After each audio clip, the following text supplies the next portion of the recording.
Okay, Yeah. welcome everyone. Hi, everyone. Everybody, We're good talking morning, good about the prolific afternoon. lying of Donald Trump, and I'm like, where do you put him in the annals of fucking historical liars? And Lev honestly goes, I got to tell you, I don't really know much about history. So The history of lying is not my strong no, suit, no. so folks. Thank you for all the birthday. I want to start off by saying thank you for all the incredible birthday wishes. Yesterday, I read each and every one of them. I tried to like them. If I haven't liked it yet, I'm going to go like it. I just want to tell you, it was so incredible because usually I'm a very private person when it comes to my birthday. And the fact that yesterday I was able to celebrate it with thousands and thousands of people this was like really the first time that truly was family. I felt Mm. your wishes. I felt your real warmth come through all of that. So I just want to let you know, I was able to literally take a little day off yesterday with the family. They kidnapped me, and made sure. But I could tell you we got a lot to go on today. I was going to go live last night, but my wife didn't allow me. I figured we'll do it today. Oh, do you get Today in that the too? morning. You get that too, where Yeah, Mrs. Parnas, the Mrs. comes to you and goes, "Hi, Johnny, nice to see you." Comes to you and go, "That's enough. Like it's your birthday. yeah, yeah. Like no, It's Christmas." she's like, it'll wait till the morning. And I'm like, no, but I gotta let everybody know. She's like, it'll wait till the morning. And, like always, she's always right. You know what I'm saying to you? My wife is all, because in the morning, I got more news and more phone calls. And today, a lot of things that we're going to talk about. So, and Dean actually was also, life works, I believe in, everything happens for a reason. Dean was busy. So it's great that, we're able to get together a little bit later in the afternoon because we have a lot to bring up. Yeah. I hope you got your coffees, your teas, your popcorns, your munchies, whatever, lunch, whatever you got, because this is going to be definitely a special coffee with tea and coffee with and tea with Dean and Lev. Levantine. Not only Lev and Dean and Yeah. Lev. Yeah. It's all good. Because you know what? First of all, we haven't been around for a while. Dean has been traveling all over, Greenland, Iceland, Antarctica, where South Denmark. Pole, Yeah. North Pole, Denmark. He's been representing our country with the Save America group, and with some great guys like Denver Riggleman and others, going out there, being able to. Malcolm Nance, Malcolm's still out there. We haven't seen Malcolm come back yet. I think he's coming back, I think next week already. Mhm. Some incredible work. So, plus a lot going on today. So, let's, and again, love you guys. Thank you for all the incredible birthday wishes. So just to give you a little idea of how the show is going to go, we have some guests also because we have a lot going on. We have Zev Shalev that's going to join us shortly. We have also Nick Prado that's going to also pop in and join us shortly.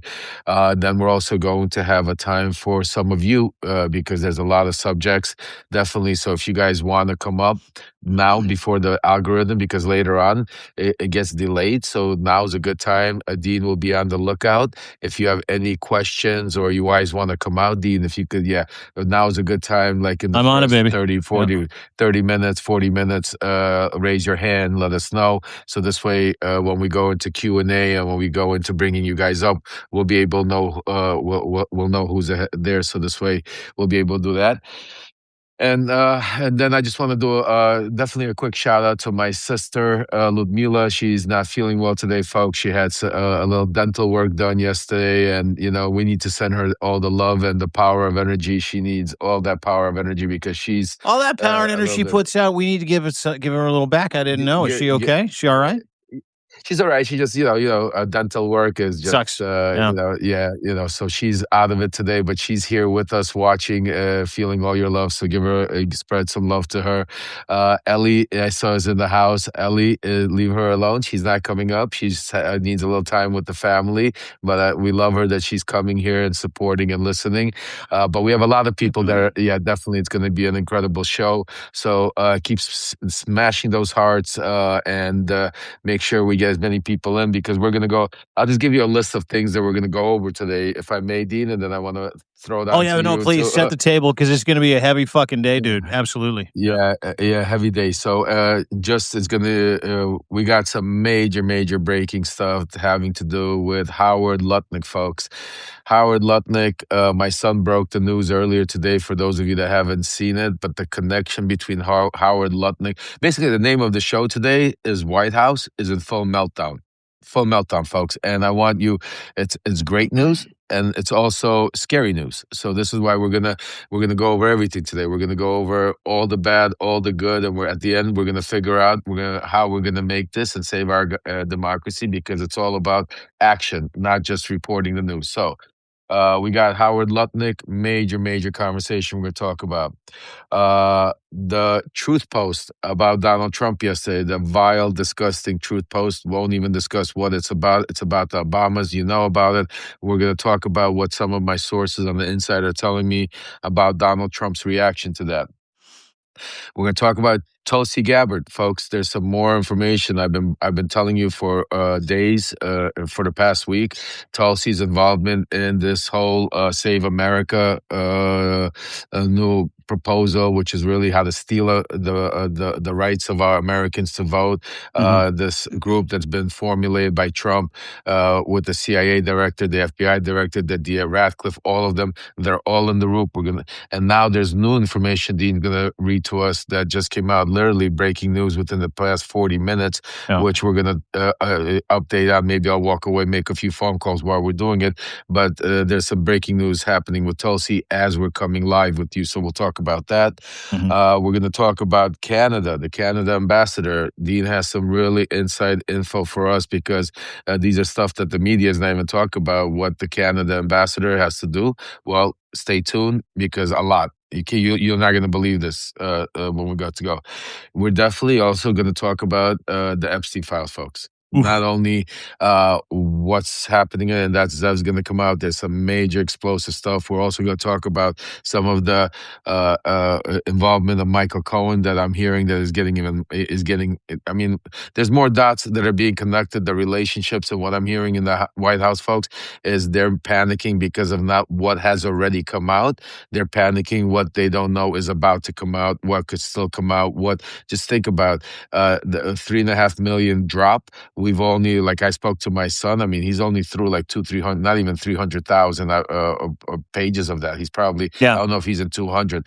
Ali, I mean, Zev will come up, let us know how far they're into it. But we're only at the tip of the iceberg. And just think about, as I always say, this is the things that we're going to talk about Michael Wolff, Michael Cohen, all of these people. We're going to discuss a lot of things that the relationships also to Howard Lutnick, the relationships, how all these people have been quiet all this time. And now, all of this is starting to come on. Now you're seeing people being defensive, going on the attack, insulting, trying to divide. And very, very important. We're going to bring a lot of this stuff together. So, Dean, we hand it over to you. Yeah. That's wherever you want to begin, brother. I'm going to let you run the show. We have Zev online. Zev is with us here. Nick is with us here. So however you want to do that, whatever subject you want to jump in first, No, I just let appreciate me it. know and we're there. Yeah, dude, well done and happy birthday. Let me just kind of say that I knew I found my soulmate, my Substack soulmate. When you told me your birthday was on the 6th, I'm February baby too, so it all works out. The Aquarians are here to fuck stuff up. But listen, happy birthday to you, and I'm glad you had the day off. But to your point, we got a busy day today, and I think you really kind of hit the nail on the head when you said, what the theme of the day is. It's pure fucking panic. The Epstein files have turned into napalm, and we're a quarter of the way through the first quarter of that last $3.5 million document dump, or 3.5 million document dump. And every single day we open up our phones, we open up our social media, and there's a deeper relationship between Howard Lutnick and Epstein, who were deeply involved in business. There's a deeper relationship. There's another murder for hire plot. You got Jeffrey Epstein talking about how difficult it was for him to murder people with another person who murdered another human being. You've got attestations, several different people saying Donald Trump and Jeffrey Epstein killed some of these girls, buried them on their properties. And we have just started. Like, we've just begun. And not to mention the criminality. And folks, the criminality that's involved in this that hides behind the disgustingness and the perversion and the nightmare of the Epstein files and the cover up, the criminality is the entire fucking point. You cannot get away from the financial crimes because the financial crimes were the impetus for the sexual crimes. Let me repeat Yep. that. The financial crimes are a 40-year period were a pretext and the impetus for the sexual crimes. And it is so much worse than we thought. And I think a great jumping off point would be Meltdown in the White House. 36 different cabinet members have now been pegged as not just being in the Epstein files, but active participants in the sex trafficking ring. We had Elon Musk at the scene of the crime. We had a picture show up today from Jeffrey Epstein taking a picture of a table with all the oligarchs, including Musk, including Zuckerberg, including Thiel. Jeffrey Epstein did an incredible job of making sure he felt untouchable due to the people that he was able to compromise, due to the circles that he ran in. And what we're getting now is this is truly from the KGB playbook. This is purely unadulterated, a case of a guy named Jeffrey Epstein, who is indeed a Russian fucking asset who served at the pleasure of Putin, called himself Putin's fixer, and continually talked about how that was the business that he was doing. All is fair in love and war when you're a Russian asset. Your name is Jeffrey Epstein, and you've been running the fucking show with Donald Trump. You've destroyed America in 2008 with your eyes set to become the next president of the United States in 2016. And it's safe to say we have an international criminal organization parading around as the United States fucking government. I want to start with Howard Lutnick because Howard Lutnick came out strong when the Epstein files first dropped, Lev. And you know Lutnick, you're aware of Lutnick. Yeah. Now we're having a completely different picture drawn for us from these Epstein files, right? The picture he wanted us to believe, or the painting that he gave us, was like, he was disgusting. I was next door. My wife said he's disgusting. I never went back. Not only did he go back, he brought other people's children to the island with him. 15, 16, 14, 13, 7, and 12. There are those emails. Then there are other emails about how fucking excited he was to head down to the island with these children and these families. And keep in mind, these families don't exist, but these children fucking did. And then we find out that Howard Lutnick not only visited the island, not only hung out with Epstein all the time, not only fucking hung out with Donald Trump and Epstein in his mansion right next to Howard Lutnick's all the time up until 2019 when he died. This is a true story. He was in business with Howard Lutnick. That's what my son broke today. Yeah, this is why today in the morning I was on the phone. It's Yeah, take incredible. us through it because Aaron did an incredible job, right? Incredible job. Yeah, shout out to my son Aaron. He really is also, like I said, shout out to all the independent journalists and Yes. investigative reporters that are right now are jumping in, like Ellie, like Zev, like Kate Justice, Nick Parro, all the where we're gonna go through all, because the interesting part, the Krasenstein brothers, we're all together and everybody's finding different parts. Like Aaron's finding stuff on the Lutnick, the Krasensteins found stuff about the relationship all the way up to 2019. You had what's it called? Epstein planning to see the Trump boys in Mar-a-Lago. You know what I'm saying to you? You have Zev and Ellie, I mean, uncovering all of this, rough sex, corruption, all the ties to Moscow, Russia. Oh, I mean, you got Kate Justice literally being threatened and sued by somebody, and then her Catherine Keating, yeah. Catherine Keating, thank you, coming out, and shout out to Kate Justice. Incredible. Just think about it. You got a regular person out there finding some stuff, saying, hey, she's in the Epstein files, and they intimidate her. All of these people, just like you see what Michael Cohen's even doing, and all of them, they intimidate you and threaten you and try to, what's it called? But shout out, she stood her ground, and what she said came true. Kate, her name's in the Epstein files, validated her reporting. So incredible stuff. That's why important. One thing I do want to do is set a little groundwork for because we have a lot of people here. We're gonna have a lot more people join us. So first of all, I recommend for those of you that are volunteers and that are helping Ellie and others and trying to grab your pens, papers, or your laptops or computers, start taking Hmm. notes and stuff like that. For those of you that just want to grab your cup coffee and tea and relax and just get a little information and deal with it, all good. Everybody, the most important thing is that we take this information that we're going to talk about today and we spread it far and wide. So the Sure. show is free to everybody, folks. All subscribers are here to be able to share because the information is key. There's no paywall. There's no got you moments. You or sit back and get all the information like everybody else. The special thing we do is for the paid subscribers. If you are a paid subscriber, because because of you are able to share all this information, no paywalls, and are able to give this information, you could join in the conversation. You could come up live by being a paid. That's the only difference, folks. So for those of you, do not feel like you're obligated or you have to, but if you can, you want to tell us what you feel, you want to come up, talk to us, you want to support our platform, hit that little chyron up there and become a paid subscriber to me, to Dean, and automatically you'll be able to be live part of the conversation at any time and join us. So if any moment you feel like the urgency, you need to say something, slam that button. It's cheaper than a cup of coffee a month, and you will be part of this family, part of the conversation, part of actually making a difference. So that's the groundwork, just so everybody understands. Now let's get into Lutnick. Yeah, please. So first of all, I never had any personal relationship with Howard Lutnick, never. But me and Howard Lutnick were our paths crosses back in when I used to be in the brokerage days. When I moved to Florida, I used to have right before 9/11. Howard Lutnick was part of Cantor Fitzgerald. He used to own Cantor Fitzgerald, and I had a brokerage firm where we did business. But that's where our relationship, not me and Howard personally. So personally, I have no idea who anything about Howard Lutnick himself. Never met him. Maybe we met and passing by, but never had a relationship. The person that does know Howard Lutnick very, very well is Michael Cohen. He's known Howard Lutnick for over 20 years, and that's very important because what we're starting to see is a pattern that all of these people that have denied Cohen, Lutnick, all of them coming out, and I'm going to get into what my letter of the day, what Trump wrote, is they're all in the same circle, and they're only, they all denied until they get caught in there. Once their name comes out, they right away attack. They attack, pretend that it's the source is wrong. They attack the people that are coming and starting to ask questions.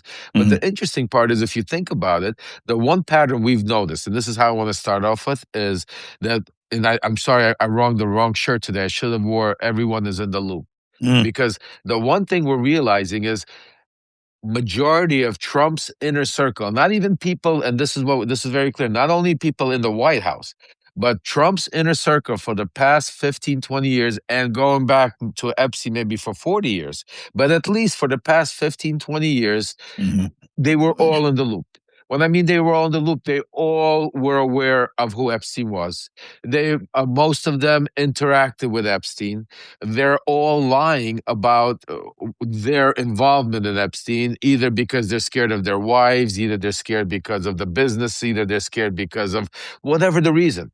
But none of them, and this is why I want to make it clear, none of them are coming out themselves. Like, just let's take Michael Cohen, for example, because he's Yeah. out there, and I don't want to, I'm using, because we know Michael Cohen and I don't know Howard Lutnick, so I'm going to use Michael Cohen as an example.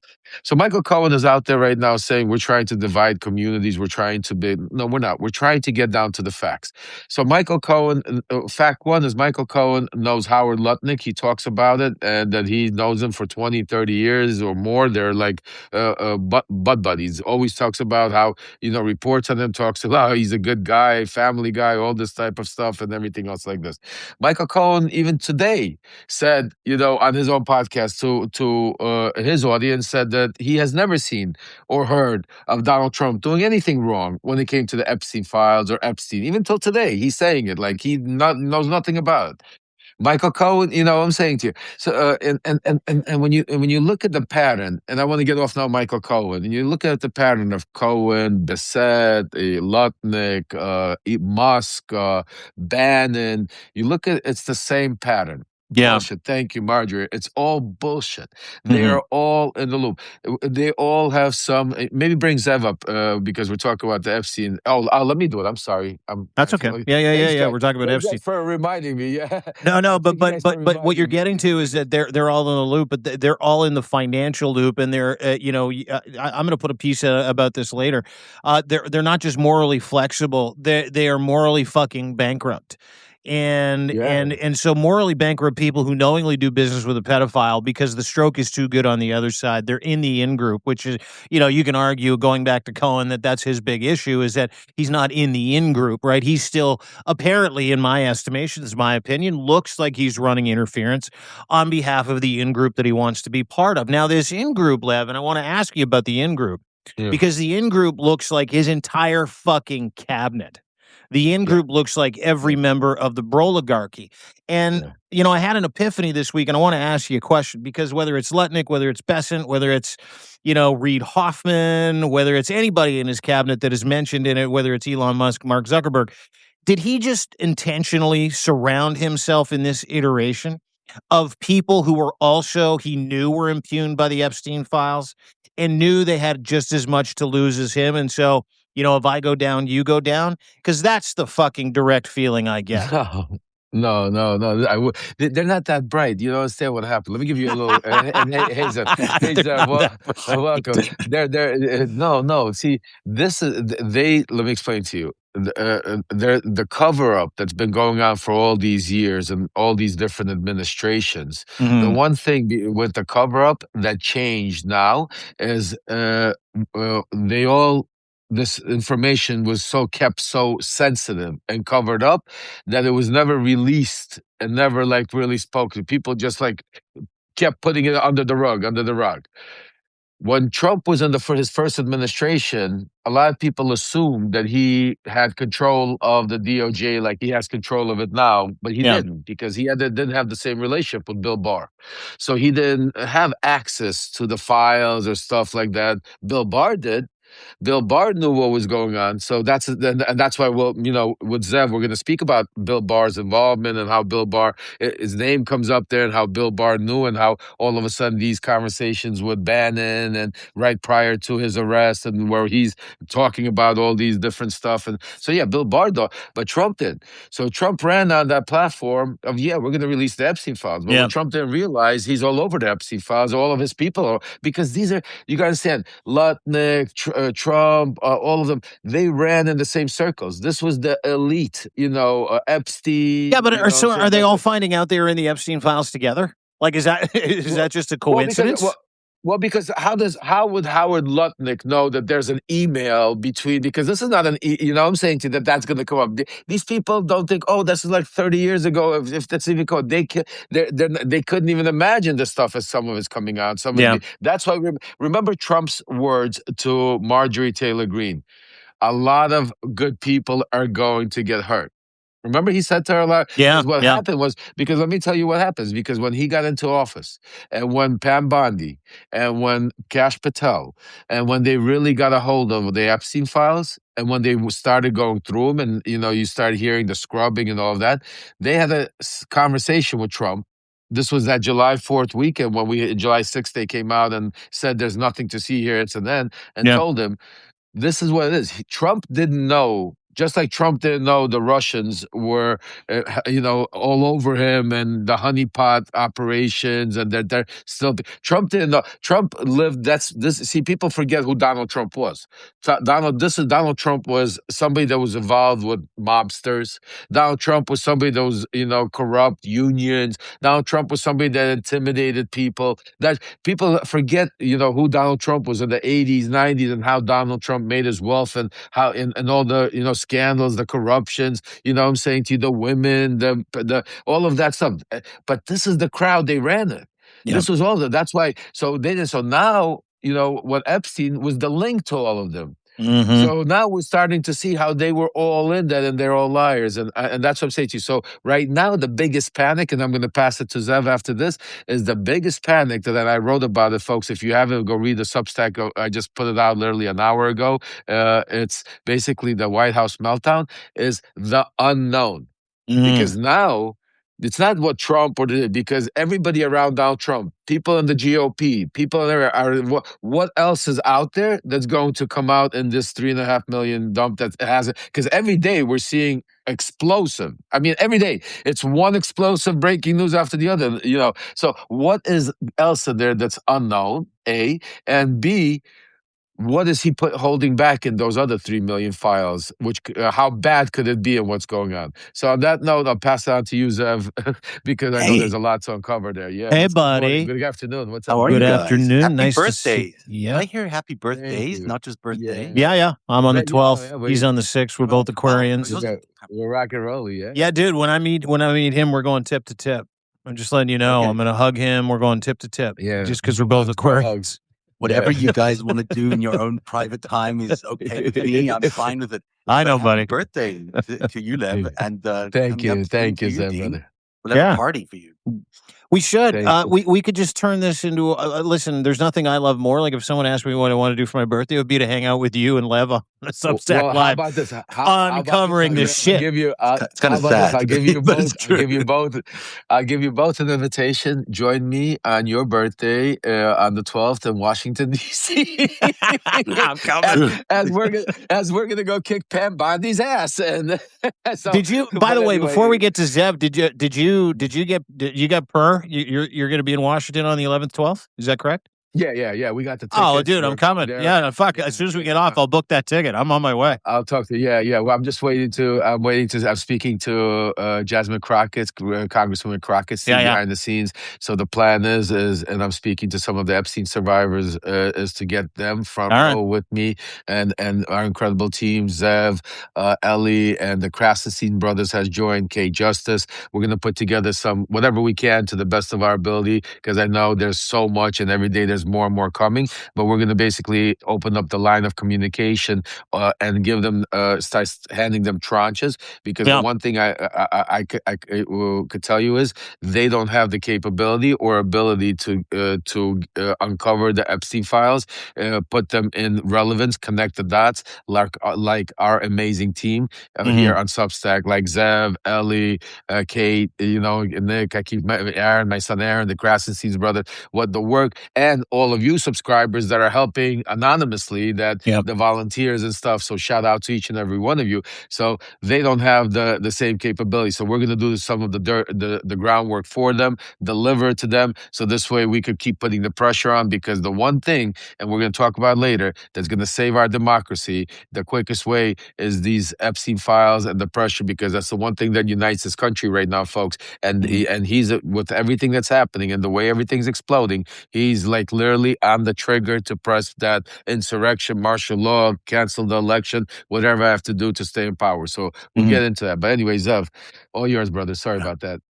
Oh no, I'm just here to talk to you guys. So whatever you guys want to talk about, I can share stuff. I can echo what you're saying about how important it is that all this work is getting done. I was up till 4 a.m. reading these files, and up again at 9, just reading them again. There's so much information in there. It's so in depth and so many different directions. Yesterday, I posted a story about the Russian ties of Jeffrey Epstein. I had no idea that he had visas to Russia from 2002 onwards for like 16 years. Horrible. Who would have so many trips to Russia? But of course he did, partially because he was picking up girls over there apparently, but also, on 2 occasions on these visas, he reports, or someone who filled in the files, the visa application, that they were going to go see Wimpel, which is a sort of an how would you describe Wimpel? It's an FSB veteran-run organization, right? Yeah. Well, there's Wimpel is the actual FSB-like organization, but then there's a veterans organization. I think that's right. Yeah, you're correct. Yeah, 100%. Yeah, correct. And the other one, he goes and he's going to go visit the Ministry of Economic Development, of Putin's Economic Development Ministry. I mean, I don't know about you guys. I mean, I haven't been to Moscow. I'd like to go to Moscow one day, but not under this regime. And I certainly wouldn't want to be anywhere near Wimpel or the Department of Economic Development. So what was he doing there? And you add that to all the many extensive dots that we have about his connections to Russia, about Robert Maxwell's connections to Russia. The thing that you, Lev, and I discovered was the Churkin connection. Who was the ambassador to the United Nations for Russia. And I didn't realize this, but someone mentioned to me years ago how close Jeffrey Epstein's place was to the U.S. The UN consulate or UN embassy, I think it is actually in New York. Not the main one, not the Russian consulate. That was on 91st Avenue, but on 67th, 91st Street, on 67th Street, just 4 blocks away from where Jeffrey Epstein lived, the Churkin's office was there. The UN office for the United Nations for Russia was right there, about 4 blocks away from him, 8 minutes walk away from him. So if Churkin wanted to come by and do some business, and he did on occasion, he came to Jeffrey Epstein's home quite a lot. No one would notice. No one would be tracking one guy leaving the office, going up the street 4 blocks, and then popping into Jeffrey Epstein's home. So, these are all leading us to stuff we already suspected. We already knew there was a $1.1 billion in transactions that went through Russian banks that are now sanctioned. We knew that there were at least 2 women in his immediate circle that were Russian spies or had connections to Putin. And so, it's becoming clearer and clearer that the intelligence connection between Jeffrey Epstein and the KGB and the successor agencies like FSB was quite big. Now, to what extent, and would you call him an asset? Would you call him an agent? Would you call him just someone who's connected? I don't know. But there were a lot of intelligence connections. Yeah, Lev, you're from Russia. You've been to Russia. You know the players. Is there anything? I mean, it's not just the Guardian, the Daily Mail, other major news outlets. The incredible work of Zev Shalev, who's been on this for 10 years. Is there any other assumption other than that he is completely owned by Russia or an agent of Russia and Mossad? Is there any?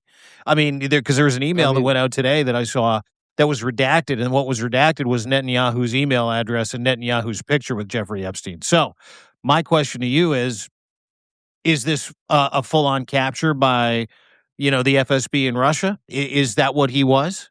Is that what he Oh, is?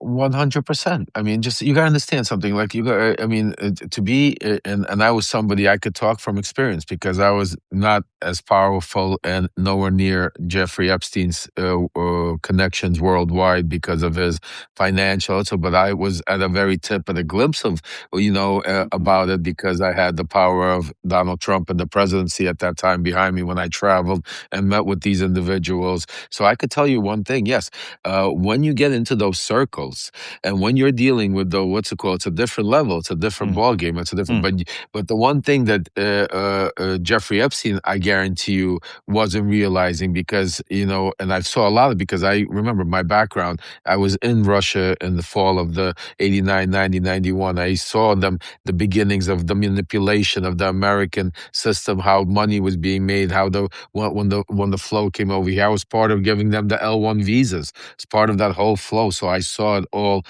play out in the open and part of that whole thing was getting their, whatever information is key. And there was the infiltrating basically into the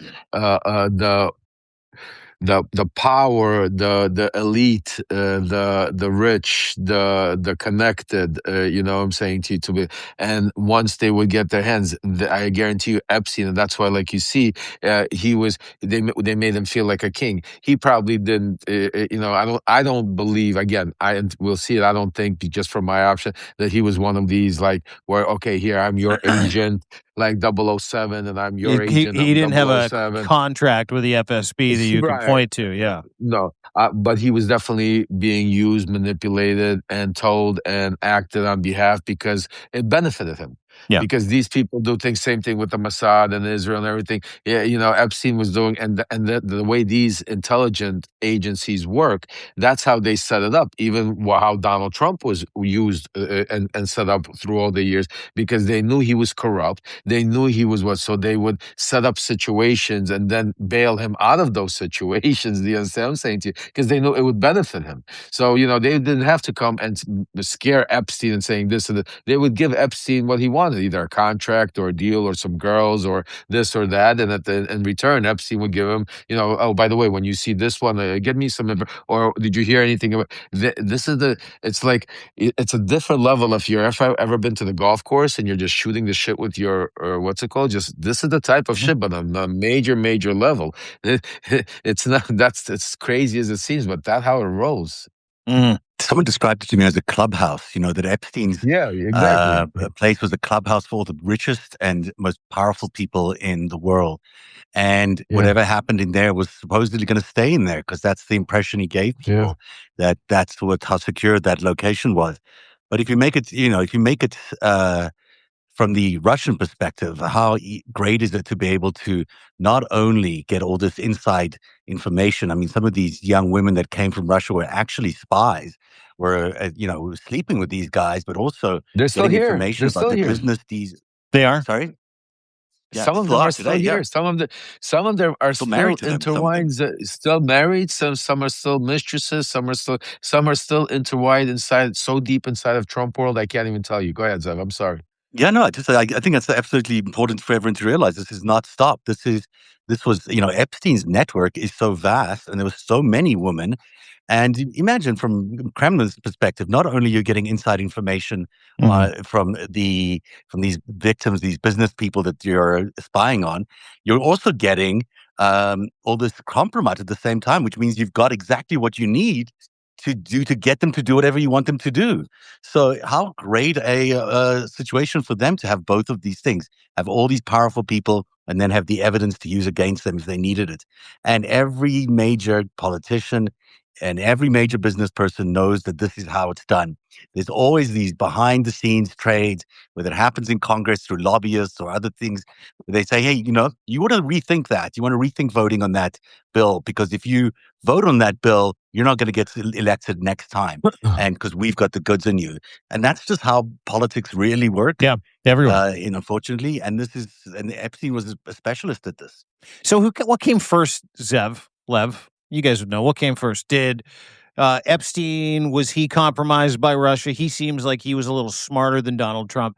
Or was Donald Trump compromised by Russia? Epstein knew about it working with the Russians, and they continued to feed his ego.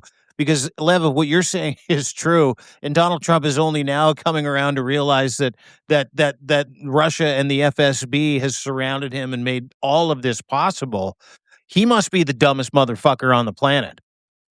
Well, I'll just say I wouldn't say they're the dumbest in the planet, because you gotta understand, in the '80s and the early '90s, when it was already, when you started seeing that there were, the fall of the Soviet Union was coming, people inside the KGB, people inside the, because before the FSB it was the KGB and all these Yeah. intelligence agencies in the Soviet Union, already back in the '80s, I saw, start. That's why I think Trump, from what I'm hearing, and I think Zev's hearing the same thing, his compromise started going back into the '80s with, when he got married to Ivana Trump. You know what I'm saying to you, and Yeah. other things.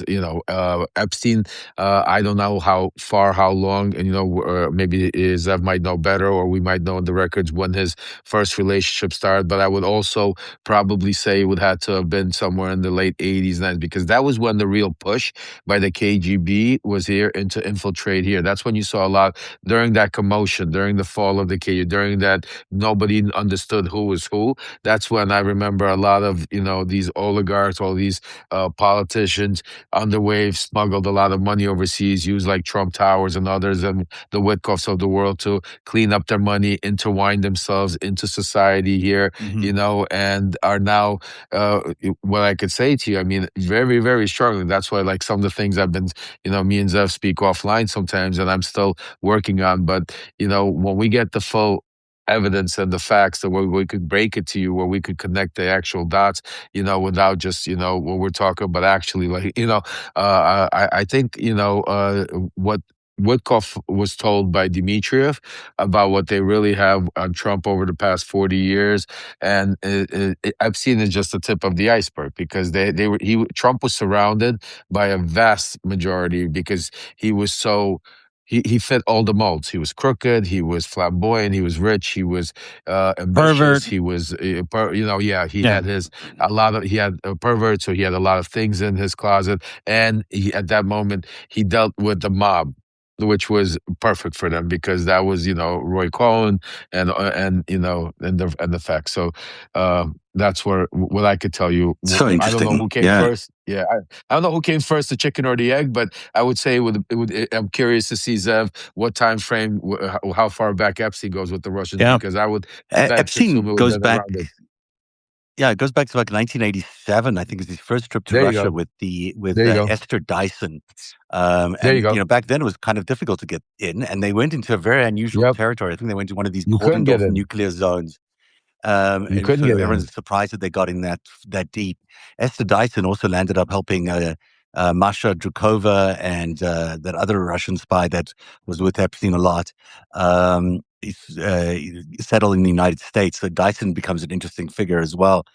But as to who came first, the thing is, when the Soviet Union collapsed, the KGB didn't collapse with it. The KGB is still the That's right. KGB. It just called it something else today. And what they had done before the collapse of the Soviet Union is decided to embark on what they were calling a system of economic warfare against capitalism. They were going to embed as much money as they can in the capitalist system and corrupt it. And there was Corrupted. about $50 billion that exited the Soviet Union, which was a lot of money back then. And Robert Maxwell was one of the people who facilitated a lot of that moving of money. And so this is money designed to corrupt American capitalism. And how did they do that? Well, they did it by creating all these billionaires. I mean, these sort of, people have come out of nowhere and become That's billionaires who right. shouldn't be billionaires. This is what they were able to do. And then they also did these pump and dumps in the market where they would increase the stock market and then crash it. And then would do that in various sectors. And that's how we got the 87 crash, the dot-com crash, how we got to 2008 and many others. And so this is, you start with a small amount like that, you do it over and over again. It's also an investment, even if it's an illicit investment. It just kept growing and growing and growing until today, where we've got that massive debt and no one knows where all that money went to, and why we suddenly have all these Russian billionaires running around the world, or Russian-linked billionaires. That's how. And people Yep. knew that if you were a part of that club, you were more likely to become a billionaire because you got funding, Yep. you got support. How did Donald Trump emerge from so many bankruptcies with so much money? Only because of Russian help. That's why he went to Russia in 87 and 96. And by the way, 87 is an interesting year as well, because Churkin was the person who actually brought Donald Trump to Russia on that trip. He was one of the organizers. He Well, was that's number right. 2 Churkin, at the that's right. time. And Churkin, Yeah. and there you go. And interesting, because you say how hard, just to give you guys an example, my first trip back to Russia, it was the Soviet Union back. It was in 1989, right before. That's when I first went back there. And the only That was the reason year I of the was Scorpions studying, concert in Red Square. Did you go to that one? Did you go to the I Scorpions didn't concert in go Red to Square? that. I didn't go to the Scorpions guy, but I can tell you, it was one of the reasons why I went is because I was clean cut. I had an American citizenship. I was able to get. It took me like several months to be able to get approved for a visa to get travel. And then when I went through the process, if you guys read my book or you hear the story, I mean, it was like very difficult even to get through. And then you had, as soon as you walked out the doors, like literally off the plane, you had KGB agents following you. If you were an American, it didn't matter who you were. It didn't matter if you were just like, you could have pretended that you were a sewer, you cleaned the sewers, you would have been followed by the KGB. KGB. That's I was followed. I know, and that's what I'm telling you. It was like a different world at that time before, and people really need to understand. So it wasn't, and also I think it wasn't a matter of who came first, the chicken or the egg, because I think the most important part, I think that what me and Zev are saying, Dean, is at that time this was the plan. The plan was to infiltrate the United States, the Europe, all over the world with Yeah. these oligarchs with this money, economically infiltrate, see themselves, and who would you do it? So the people like the Epsteins of the world, the Trumps of the world, the Lutnicks of the world, the Bessettes of the world, the Weinsteins, all of these people that we're talking about, these are all people that ran in the same circle. These were all people. So it was very easy to, why we start now are seeing the chain, the connections, and are connecting the dots, because in those years, these are who were the powerful people and who did, a lot of these, financial crimes together, and all of these, now that we're seeing the pedophilia and everything, that's connecting a lot of these people together. And by the way, a lot of people are asking Melania. I promise you, we're definitely going to get to Melania because I have some very interesting information for you guys about that whole Clinton, Melania, Comer, and Trump behind the scenes of this whole investigative stuff, which we'll get into later on. Dean, write it down. Make sure I don't forget about that. Yeah, Can I just well, say, There's some breaking news. can I just I will. I'll do that. Go ahead. Yeah, go ahead, I just want to Zeb. correct myself. I said in 1987. It was 1998. I got confused by Trump being 1987. So I don't want anyone to think that it was both of them in Oh, 1987. I Not apologize for that. 1998, yeah, same thing, because it was the Yeah. late 80s and the 90s, and while the fall, because 90, that would be it would be the same time when that whole thing was happening. So absolutely. Mm. Yeah, to say that it's all coming together is light work. I mean, from everything that we've consumed, specifically from this last dump, not only does it appear to be, and people like yourself, Lev, that are in the know, and Zev, who's done 10 years of research into this. This is very much a Russian operative. This is very much a Russian operation. This is very much something that's been going on for decades. And I go back to, that idea that, not only is somehow Donald Trump been able to convince, MAGA, his followers, that, he's got nothing to do with Russia, which is fucking fascinating. Like, all he has to say is Russia, Russia, Russia. Okay, here we go. And all of a sudden people are like, yeah, it's not Russia. It can't be Russia. Look at him. He's mocking it. Russia, Russia, Russia. Who would This admit to it? Go ahead. this is me in 1989, 90 in Russia. Say He's you on the sitting right? next to me. That's me. Obviously, I'm not the one with the mustache, dude. I mean, Who's the other that's me guy? with the tie. The other guy is, I'd like for you to Google it. His name is Salim, from Uzbekistan. He is one of the biggest warlords. He's actually, I'll tell you a funny story. So the guy, remember Felix Sater, Yeah. Yeah. helped the CIA and FBI with Osama bin Laden information. Mhm. So Yeah.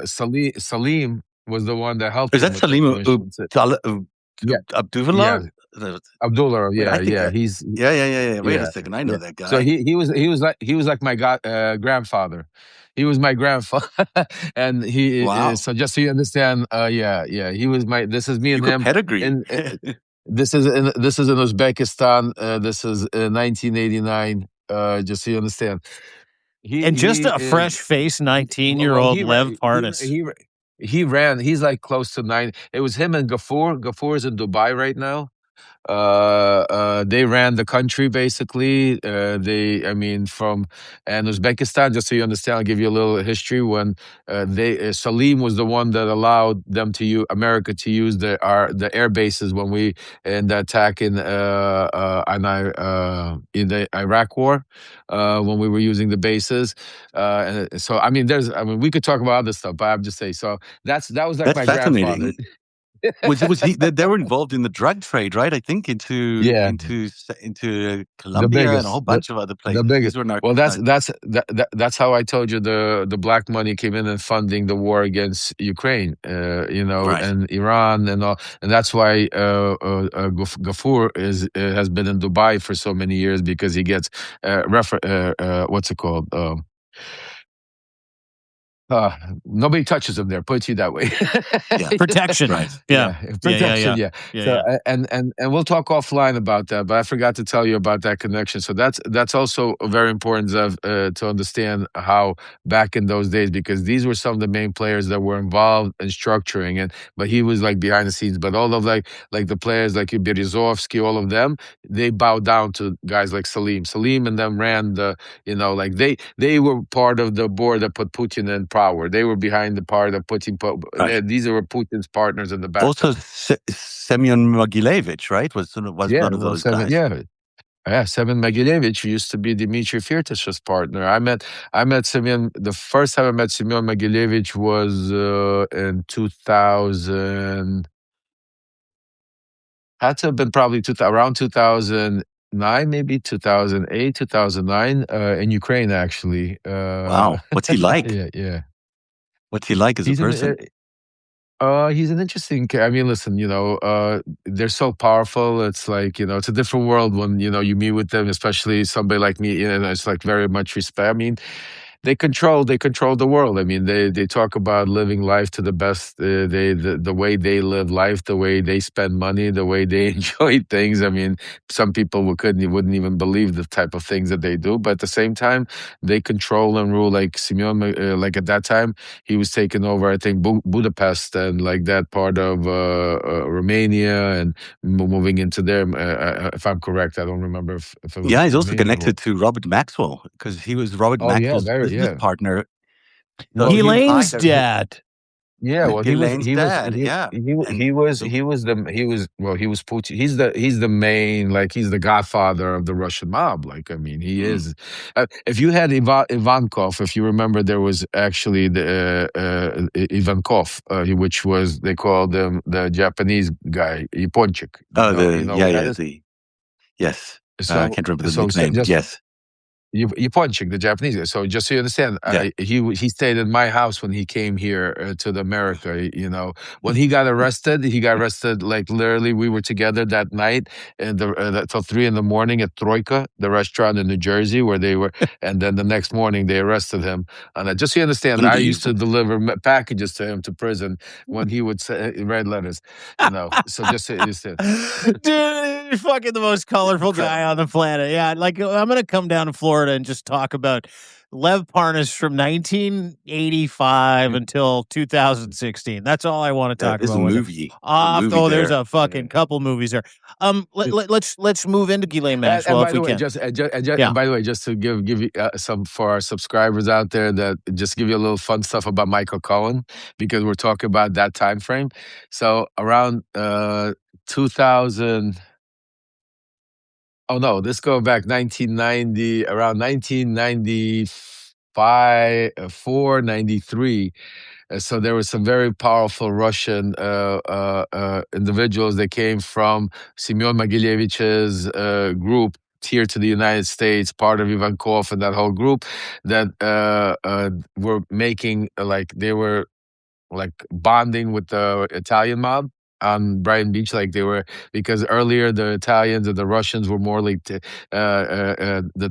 Italians controlled the Russians here because it was the doors were closed from the international Russians from coming in. Right. But once doors opened in, and they came in with the power of the money and the international power, the Italian mob in New York basically took a shit. They couldn't, so they had to it's like Cosa Nostra was. Yeah. So I was the link. I was the intermediary between when this was going on at the time. So when these guys came down, and they were, where our sit down was the first time where we met was at the Tatiana. El Carib. El Carib. At the El Carib, at the country club. The person that owns the El Carib Country Club was Morty Levine. Michael Cohen. Morty Levine is, just so you know, is Michael Cohen's uncle. He passed away already, but Michael Cohen writes about him in his book. So just so you know, I know Michael Cohen's uncle probably better than Michael Cohen himself, and the El Carib and everything else like that. So just to say, that's how far I go back and tie the links there. It's fucking crazy. Can I ask I know you want to talk about so much else, but I'm so fascinated by this. Yeah, that's what happens. Anytime Lev starts talking about this stuff, Zev's like, I'm keyed up. Now I can put some puzzle pieces together. Lev, tell me more. Because this is rolling up. They called it the rolling up of the Italian mob, right? The Russians came here some of them came in as part of the refugees that came out of Russia, of the Soviet Union, the Jewish refugees that are Fuseniks. Many of them sort of landed up at Brighton Beach. They were renting apartments from Donald Trump. And they were smarter in many ways than the Italians because they were doing financial crimes where the Italians were just doing, run-of-the-mill street crime, and it was very deadly, and they were killing each other. It wasn't as clean as the Russian mobsters that came in there, and so the Russians taught them how to do these financial crimes and also learn from them. So I'm just curious about how that all rolled out. I mean, when you were in it, Yeah, is that what it I'll was? tell you. I'll Like, tell you. that's really how it Uh, happened? uh, we could do a special about it, but I'll give you like a Yeah. quick, 30 sec because, since you brought it up. So the man that was in charge, the Russian godfather, his name was Murat Balagula. That was right before EFCA. I don't know if you know Murat Balagula. I grew up, he was like an uncle to me. I was best friends with his younger daughter, Oksana. I grew up in that world. Actually, Michael Cohen was friendlier with his older daughter, Malvina. This is how this is what I was saying to you. So you understand how much I know about that individual. Yeah. Very small world, very small world. Yeah. So he was the brains, so the Russians weren't connected so they had like in their own little community, you'd have the racketeering, they ran the numbers and the gambling, but it was like Brighton Beach to their own little community until the big tax scheme that Murat Balagula came up with, which was stealing the tax off the gasoline, the state tax off the gasoline. At that point, he partnered up with what's his name? He's all the time on. Let me guess. Fuck. I said he became from the Lucchese crime family. Anyway, I'll get you his name. So they partnered up, and that was the beginning of the Italians and the Russians together because they started making billions on the tax Right. scam, So they said, and I was actually at the time I was like 15, 16 years old. I was working for Fred Trump, actually selling apartments. Also at night, I would be driving, delivering money from my uncle, collecting money from the gas stations, the cash from the skim from the tax. I didn't know that was the Yeah. case. I didn't know you were skimming off the gas. Well, he wasn't. He was just collecting it. Well, No, Yeah. not me. I was Yeah. collecting their skim. So basically, yeah, I would drive around. I was you gotta read my book. I was 18 He years was old. I'd drive the around with Russian $2 mob's million. brink truck. Yeah. I'd I have just like $2 meant million the in my cash in my but I car just meant driving around. Yeah, what was sorry. the Yeah, scheme? sorry. They Hang were on. No, Lev's getting into a story. Let him finish. He had $2 million. I want him to finish his fucking story. Yeah, go ahead. Well, yeah, we'll get into it. Go ahead. Let Zev ask the question. Go ahead, Zev. Well, I just want to know what the scheme was. How were they skimming money off the gas? Okay, so basically, there was a state tax that it would be collected by. So there was so the gas would come in into the terminal, right? So then the terminal would then sell it wholesale to a wholesaler. The wholesaler would have to collect the tax when Okay. he sold it to the retail, to the gas station. So the intermediary, what they would do is they would get these Russian and Polish and people from Eastern Europe to come here. They would open corporations on their name to make that the middleman that would be collecting the tax, and then they would send them out. And then basically they would Okay. buy from the terminal. So they would buy the gas at 50 cents. They would sell it to the gas station at $1, and the 25 cents tax or the 20 cents tax that they collected, they would keep. And the part until they got even bigger, which then they started buying the gas stations, and then they owned the Right. gas station. Then they bought the terminal. Then they had the terminal also. And I mean, this was like, just so you understand, in what was this, 80s, 90s, I don't even remember how, 1990, whatever, or 80 something, I think it was, it was like in the billions, like $8 billion, what's it called, tax. So that was where it started. Murat Balagula, then he went on the lam. They ended up catching him 3 years later. He ended up doing 18 years in prison. He never ratted ratted anybody out. So actually, his daughter reached out to me, and she found some of his old stuff. Actually, I could speak to you, Zev, because they want to publish his book, some of the stuff, because he Yeah. never talked, never. He was the original Russian. I mean, the original. That's what you're talking about. Yeah. Yeah, that's so Actually. interesting. I'd love to read that. And it's all tied in with Trump, and it's all tied in with all these other people that were there. All with Trump. Trump was all over the place. Witkoff's, all of them. This was the world. This was the time frame. Yeah, like how many? Here's a quick question before we get, because I want to get to Ghislaine Maxwell and something that Zev brought up the other day too, and then we can move on to a couple other things, including that incredibly racist tweet that Donald Trump put out, among others, and we'll hopefully get to Canada as well. Some big stuff happening here, but help me understand then, because this is what people don't understand. I'm seeing it in the chat. God bless you all for being here. All of our subs, hit that little chyron at the top. You can follow us all with one click of the thumb, but. What's fascinating to me is that you're giving backstory and information about not just how small and incestuous that world is. You're letting people into the knowledge that so many New Yorkers, so many mobsters back in the day, so many people that were involved in the underground economy of what New York was, and still to some extent still is, that Donald Trump and Fred Trump, the Trump family, was deeply involved. Deep. Deeply involved with both mobs, You can't right? get deep. You can't get any deep. I mean, they're laundering You money. can't get any deep. You Tons can't of get money any for deeper. the Italians, and I then mean, it was just that was their business. That was what they did. his partner, his first partner that Roy Cohn introduced him to was Fat Tony Salerno. Yeah. Fat Tony Salerno was the head of the Genovese crime family, and I used to date Fat Tony Salerno's illegitimate daughter. Me and Oh, Rudy really? put and Rudy put Fat Tony Salerno away for 100 years in prison, and then delivered cigars to him in prison, and we had these stories together. That's how crazy this fucking world is. That is insane. That is so interesting. And Trump was actually a snitch on that case, if I'm not mistaken, snitch in inverted commas. But he landed up getting a deal with Giuliani not to get prosecuted in the cement price fixing thing that they were doing with Fat Tony.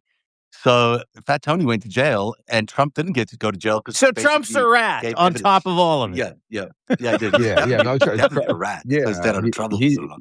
no. Not only that, but he's, I know, okay, I don't know for a fact, but just from my knowledge of friends in Atlantic City, especially remember the days when Trump built Taj Mahal in Atlantic City. This was the days where also there's another interesting word connection. So Zev, where Trump and the Russian, where how the Russians infiltrated Trump world back then, also through artists. So Trump used to have Taj Mahal and Trump world and all of this. So they would have all of these celebrity artists hold these big concerts in Taj Mahal that they would deliver them, and all of these artists at that time were heavily connected. You couldn't have been a famous artist in the Soviet Union unless you were like deep in the KGB or yourself somehow. You know what I'm saying to you? So, right. and then they started. I can't even explain to you the amount of money and business that was, because you concentrate just on the money that was spent through his companies, like real estate companies. What you need to take a look at, Zev, is how much money went into the casinos and all. Oh yeah, I've done that. Oh, you did? Oh, okay, great. Yeah, the greatest heist in the first book. Oh yeah, I'm sorry.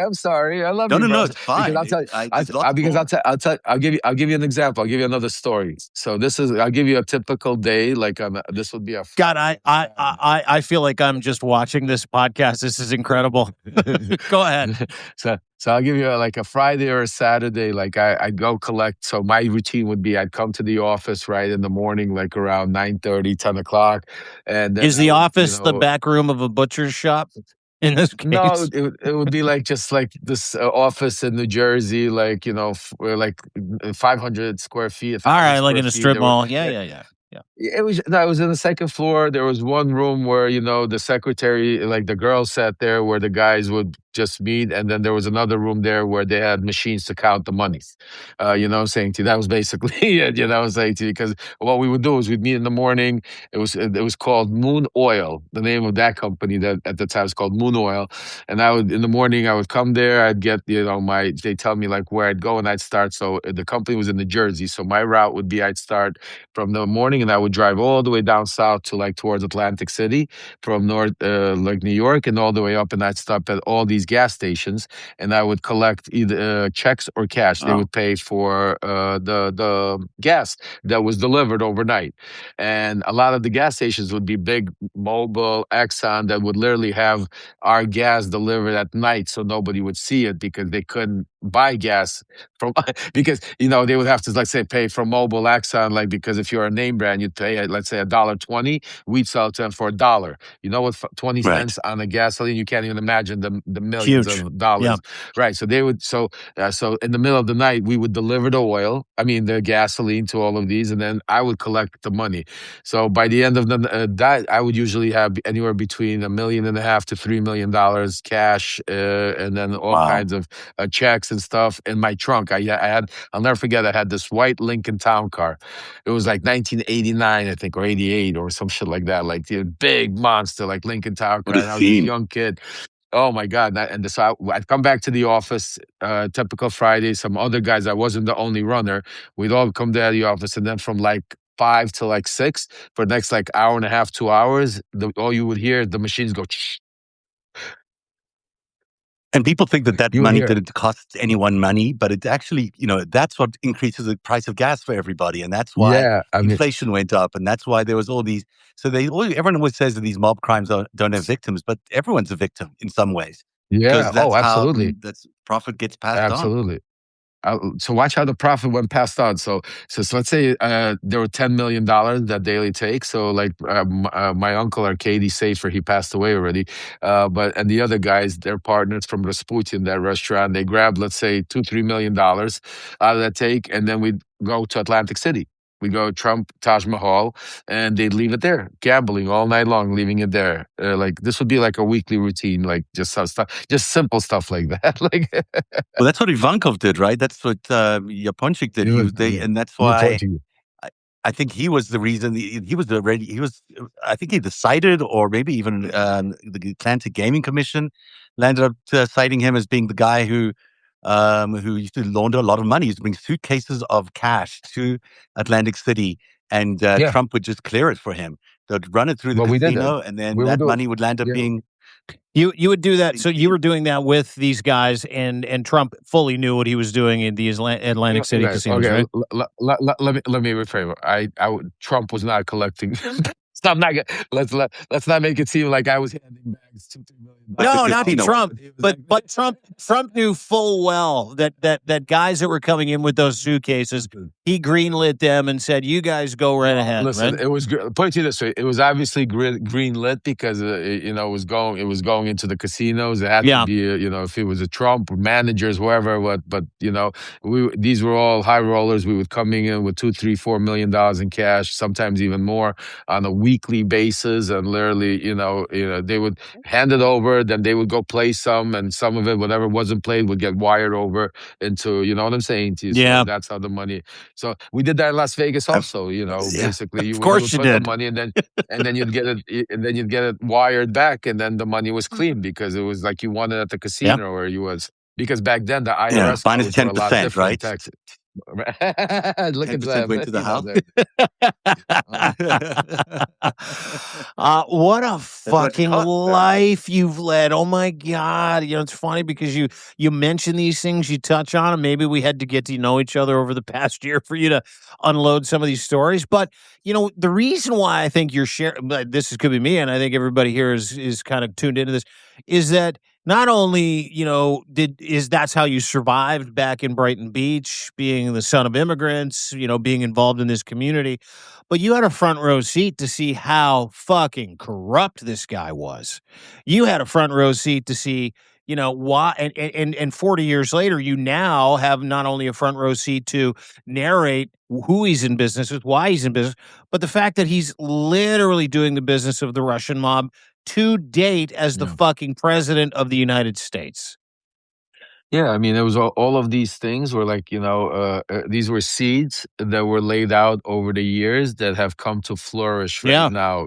There was a lot of, and that's why Zev says all the time, and then everybody make sure to go follow Zev Shalev, the narrative, because a lot of the stuff I'm telling you, he's probably one of the only other people that talks about it. There's some very few others that has been talking about it, talks about it all the time, and people think he's crazy or that he's, talking about, but he's not, because I could tell you I lived it, and that's why we're gonna do a lot more stuff. And God put us together, and we're gonna uncover some of these people are dead already. Some of these people are not around, but a lot of it, the stuff that they put into place and the stuff is still in motion. A lot of it's still working till this day.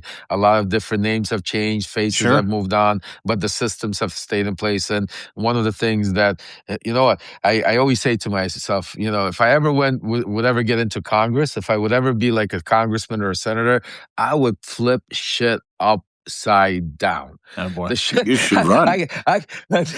I'll tell you, I don't know. My wife would kill me probably, but I'm just saying to you. But like I can't even imagine. I'm still unsupervised. Really, Dude, you know how many people would vote for you based on the fact Yeah, that absolutely. and you're like, I'm willing to fucking say it. I swear to you, I swear to you, I sometimes I would sit here, I would just want to just go in there and just destroy. Because the first thing I would destroy if I was in there, I'll tell you, is the super PACs, the foreign money corruption. That's the first. Oh, yeah, for sure. Right now. This is the number one thing right now that has infiltrated our country to such a degree that is allowing all of these other countries, oligarchy, mobsters, all Same of in these Canada. different Yep. bad actors to be able to legally bribe our government.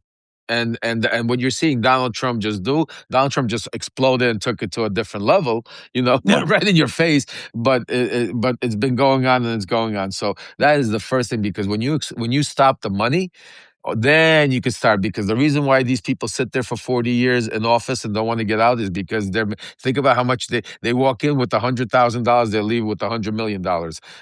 It's a gravy train. It's a money Absolutely. chain, and so that's why I'm saying to you that would be the first thing I changed, is how that money goes in. Because our elections, because that's another thing we should talk about. Switch over. This is a good segment about what's going with the election, because the elections is the number one thing, folks, Yeah. that is right now that he's trying to take away. The election is the number one thing, and the election should be grassroots.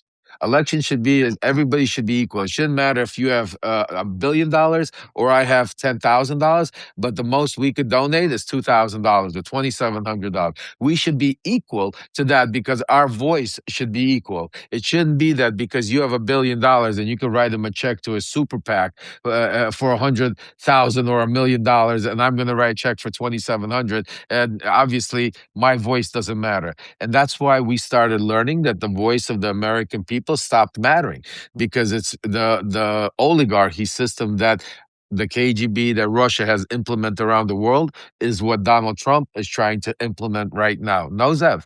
Isn't it the same Yeah, exact absolutely. And model that he's trying to do right now? he is turning, it's amazing when you mentioned the seeds that started to grow back then, and those small seeds have grown and grown and grown and become this monstrous thing that is controlling the United States now, controlling the presidency, controlling the government, the legislature, and all these foreign policy deals and all these shifts and maneuvers around threatening war and plundering countries for their assets. It's all the same mob. They've just grown into this a powerful entity that's now ruling a Yeah. huge chunk of the world. And as much as 72% of the world now, they say, is autocratic. They're all the same shtick. They're all doing the same thing. And they're taking away people's rights. And this will be the last. If this election is free and fair, and it's a big if, considering what Tulsi Gabbard has been doing, if it can be a free and fair, it might be the Let's talk last about one. that. Yeah, I Well, let's want to talk get to about that Tulsi before you Gabbard. go. Yeah, Yeah, before you yeah. go, let's read that, and then we're gonna bring Nick up. Zev, I want Zev to comment on the Tulsi Gabbard thing, and then let's bring Nick Paro up. I know we guys. I'm sorry it's taking a little long, but there's a lot of information important we wanted to share with you. So I apologize some of the story stuff. Hopefully you enjoyed it though. But Are you Oh, fucking good. serious? You have nothing So to good. apologize It's like, for, dude. I could have made a cup of hot cocoa and sat and listened to that for fucking 2 hours. So yeah, don't you dare fucking apologize. yeah. Yeah, Lev, Zep, something that's I mean, also, brewing. yeah, good. No. So go ahead, and I'll get to Tulsi in just a second. Go ahead. No, talk Tulsi, please. Well, You know, everybody's aware that there's a whistleblower that had some information that Tulsi Gabbard had tried to bury for like 8 months, right? And Tulsi Gabbard is the DNI, no DNI. She's a cult member from fucking Hawaii who follows this whack job named Paul Baxter, who now calls himself the Buggy Bodgista or something like that. Who fucking knows? Doesn't matter. She's a cult member, so she's perfect for the Trump regime. Well, she's the DNI.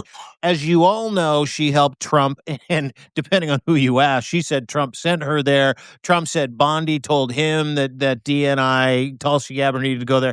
It's like musical chairs of who's throwing who under the fucking bus at the moment in time. Tulsi Gabbard is in a lot of fucking trouble, not just for what she did in Fulton County, trying to find, some kind of reason to justify Donald Trump's big lie and some kind of reason to justify the theft of 2026 and possibly 2028.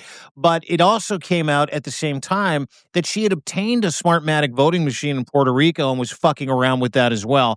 And according to her, and just her with no evidence, there were, quote, serious irregularities in Puerto Rico with the Smartmatic machine, number one. And number two, now there's serious irregularities in Fulton County. We don't know this. This is just Donald Trump trying to prove to everybody that he won in 2020, which he didn't, and trying to justify canceling the elections because he recently, after that news came out, launched this fucking idea that the election should be nationalized and only Republicans should be trusted to fucking count all the votes, to which Lev said last week when we got back together, that's a Putin thing. Doesn't matter who votes, it matters who fucking counts the votes. So there Counts you the go. votes. Back to the end result, which is trying to cook the next election. But something else has happened, and this whistleblower is talking. Whistleblower intercepted from the NSA, intercepted a conversation with someone in the Oval Office that is either Trump or someone attached to Trump, with a foreign intelligence service taking information and direction from this foreign intelligence service and then applying that information and direction of another government via presidential decree, via presidential emergency order. This is buried. This has been buried 8 months ago. And to that point, let me walk you through what happened. Whistleblower hears the actual conversation. This whistleblower loses their fucking mind. He starts sharing it with his compatriots in the NSA, and they say, you have to go to DNI and tell her about this. They go to Tulsi Gabbard. Tulsi Gabbard then freaks out, gets a paper copy of the conversation, dusts the digital copy of the conversation that happened, and takes this paper copy to Susie Wiles, Chief of Staff to Donald J. Trump. Susie Wiles then tells Tulsi Gabbard, in no way, shape, or form are you allowed to run this through proper channels and get some answers as to what this is all about.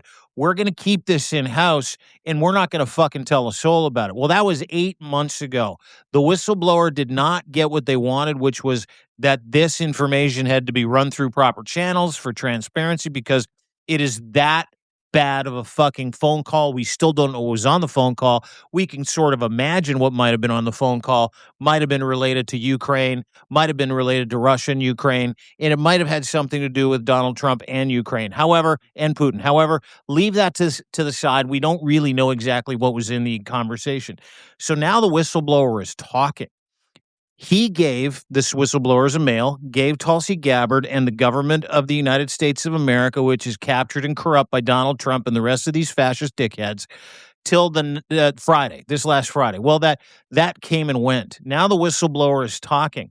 And let me read this to you.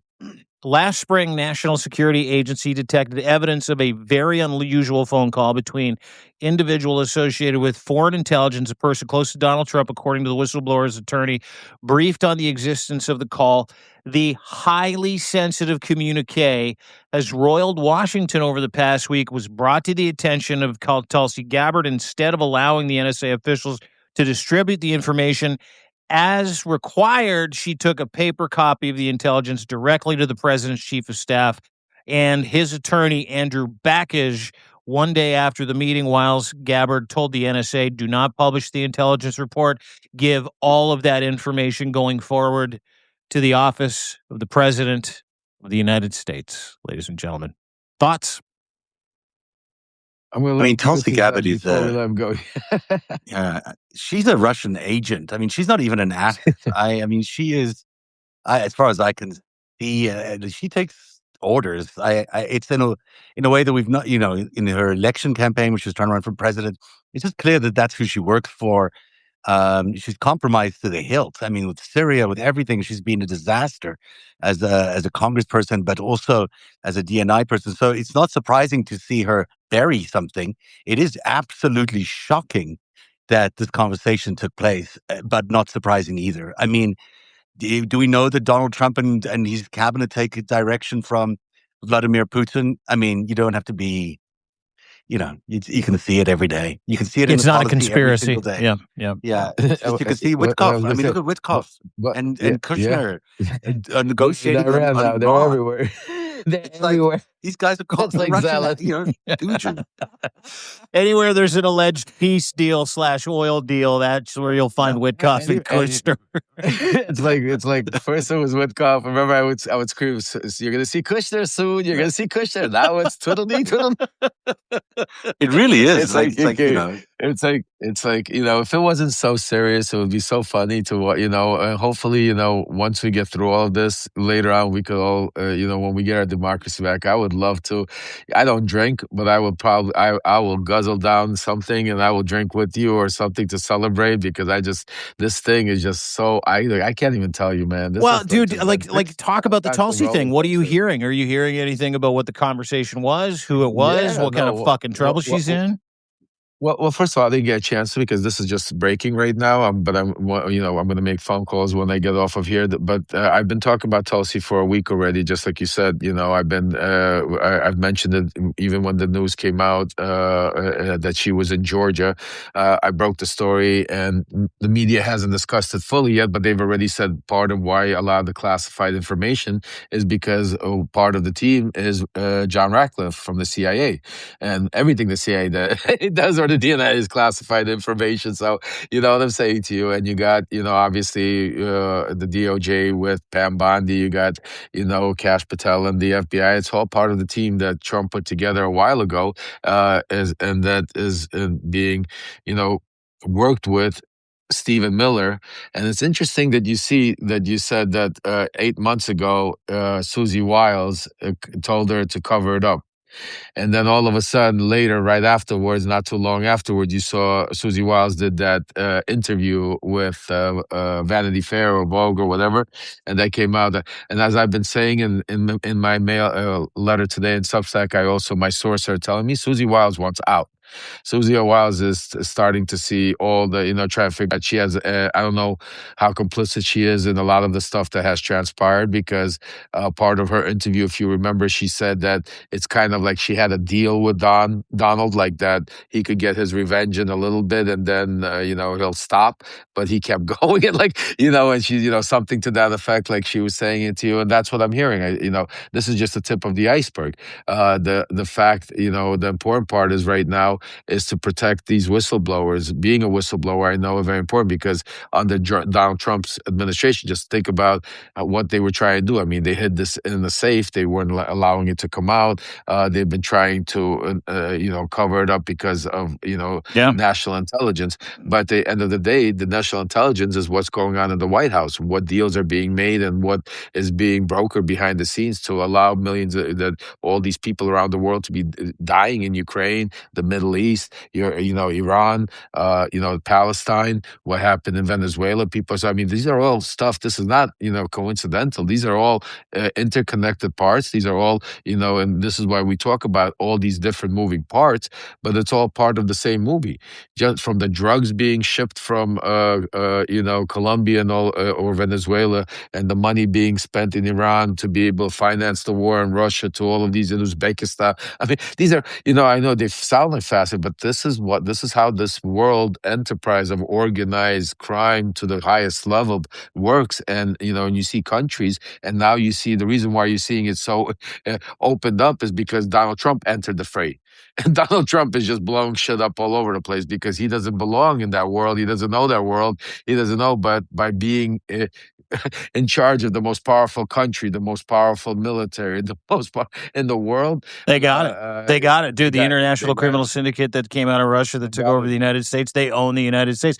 and it was a great explanation that I saw the other day, and I can't remember the person that put it out on Twitter. I'm not coming up with it, but the Trump regime and the American government is literally been captured by an international criminal syndicate, and these people that the Americans have elected have been part of that international criminal syndicate for a very fucking long time, like 40 years. Real quick before we let Zev go, I do want to ask you guys both a couple questions. One, are you seeing these pictures of allegedly Jeffrey Epstein with long hair walking around Israel? Anybody? Yeah, yeah, I've Is seen them. that real? Is this I mean, real? as far as we know, the guy's dead, but there's certainly a school of thought that suggests that he isn't. And there's indicators that that's possible. Look, he also, when we talk a lot about Russia, he obviously also worked for Israel, Yeah, and clearly had a great love for Israel, was UK. hugely supportive of Israel. UK, yeah. Yeah, and another intelligence aide, but clearly, I have it on the record that he Oh, worked for Michael military Francesi, intelligence in thank you. Israel. Somebody put. I apologize. Thank you. Just now, I guess we're 15 minutes behind, but somebody put up. So, Michael Francesi, and I apologize. Just to Yeah. bring you guys back to the story, it was who Murad Balagula's partner was. Oh, Michael the Italian Francesi. version of the Italian Italian. Russian mob. Yeah. Okay. Correct. Well, All he right. was I the know. original partner, and I know Michael very well. He's now, born again and doing all this stuff. But I met him in Hollywood, actually. Not, I know that's a separate story. But Michael Francesi, he was running the Russian mob. I mean, the Italian mob. His father, Okay. Sonny, was the one of the top leaders. And which family was that? The Bonanno or the I don't Colombo, I remember. think, or so. Bonanno family? Yes, The Colombo. Gambino? I No, think. it wasn't the Gambino No, family. not It was Lucchese? Colombo. banana. Lucchese. Yeah. I think. Lucchese, could be Lucchese. one of them, Yeah, one of the okay. five families. Yeah, son and his father's son. It's interesting. His father, Sonny, put a hit on Michael, literally to kill Michael because Michael became a government informant. Oh, When yeah, he yeah, I got remember arrested that. for that, yeah, that was a big whole The thing. Yeah, father tried to have the Michael. son killed? Oh my Yeah, that was a whole big God, thing. that's They fucking just hardcore. they did excommunicate, and now it's funny because Michael Francesi has this thing. Him and Sammy the Bull Guarano argue on TikTok, or two ex mobsters argue like it's so hilarious. But it's Who's the I worst caught That's that mobster? one day. fantastic. Right, it's fantastic. But Okay, so anyway, go ahead. so Finish it no, up. no, So I'm but sorry. the no, that's okay, dude. I appreciate you bringing that back. But to your point, Zev, like every picture that I've seen of Epstein walking around, and there are a couple of different narratives where I'm like, okay, and then I go back to the Epstein files. It was borne out yesterday in an email that government officials, when they removed Epstein's body from his cell, used boxes and pillows and stuff to make it look like they had a body in a body bag, right? And then we're seeing it I'm sorry. Oh, there you go. You got Michael Francesi in your, but I mean, obviously we live in a post-truth society where everybody's trying to fucking One number. red herring after red herring. Yeah, because you can get it when he gets off. And We can there's talk.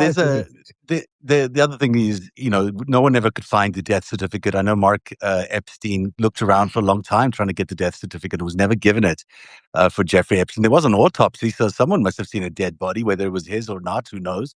Or maybe they didn't. The whole thing smells. The whole murder, whatever happened that night, is obviously not normal. That people fall asleep, the cameras are turned off, the guy's supposedly hanging himself off a bed that's 4 foot off the ground. These things are not possible. So how did it happen? It's anyone's guess. And is he alive? Could also be anyone's guess. Yeah. If he was anywhere, he would be in Israel or Moscow, I'd imagine. But in Israel, I think the man with the answers to all of this that is slipping through a lot of time, and that's another thing. If I got into Congress, the first thing I would do is I would go after Bill Barr. This is a man that has a Yeah. lot of answers, and the Comer and them are covering up. That's what I'm saying to you. There's nobody in Congress and Senate that has no backbone to go after the real players. They're chasing everybody wants to get the Donald Trump video of him with. They're not going to get it. You know what I'm saying to you. They have. Yeah. That's what I'm saying to you. Like I see Michael Cohen earlier today. We need all the files released. We already have so much files released.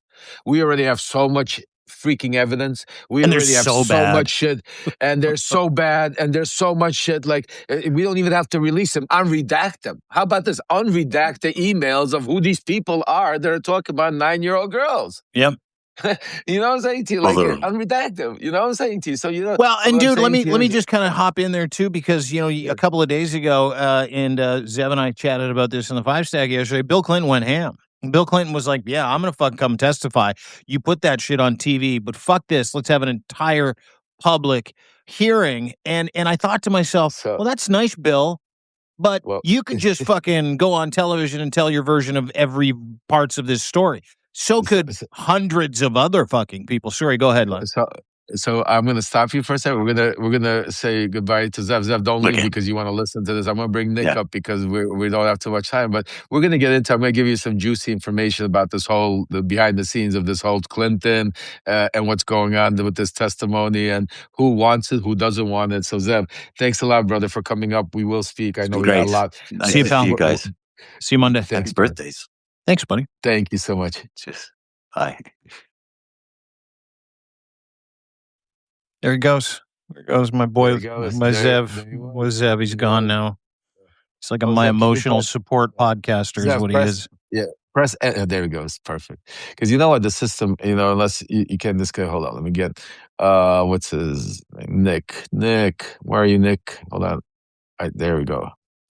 Bring in Nick Perro. And I've got like 10 minutes because I've just been given the 5-minute warning. So I'm going to push the 10 minutes Yeah. because it's my birthday dinner this evening. So Yes. Hey, folks, and I apologize. We took a little longer. Maybe, what we'll do is maybe tomorrow's Super Bowl. So I know a lot of you are going to be busy, so we're not going to do it tomorrow. But sometime this week, I promise you, Yep. we'll make up. We'll do what we'll do instead of bringing you any updates. We'll do our Q&A. just Q&A just for you guys. I'll give you. Let's a do it heads on up, Monday either for the Mon- weekend roundup. Yeah. You want to do that? So let's do. So Monday, Yeah. we could do it Monday. Yeah, we'll do it Yep. Monday. So guys, just write down your questions because I know it took longer, but I hope you appreciate some of the information and the stories, and because I think it's really relevant. But definitely, we'll do Monday. We'll do a special just Q&A, just follow up, and then we'll go into the new stuff and the follow up, so that we could get caught up because sometimes it gets long. I apologize for that. No, don't be The great sorry. Nick. We were What do you got there, flowing. Nick? And ladies and gentlemen, welcome Nick Perro from Banner and Hey, Backthorn, who came to the show today with what appears to be a trouser snake.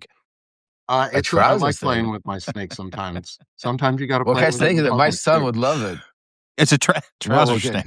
Is it trouser snake? I gotta show my son Nathan. He's Love it. he's Hold on, I gotta go a get my son Nathan. yeah, absolutely. He's a ball Yeah, go get him. python. Hey His Nick, name's how you doing? Bucky. You got a ball python just kind of wrapped Yeah, around your where's neck Nathan? there? Yeah, dude. He's a little Come here choker. quickly. I want to show you a snake. The snake my friend has. Come here. Yeah. Oh, that's terrifying to me. That is people that love You know, snakes terrify me. No, it's just Come here. it's Happy not a snake. birthday, Lev. Show, Nick. Hey, Yeah, Show, thank you. show. Look, it's around his neck. What kind of snake is that? it's a ball python. His name Oh, you is see, you know. You see, he said it was a Bucky the python. I didn't Slither even know. Soldier Barnes.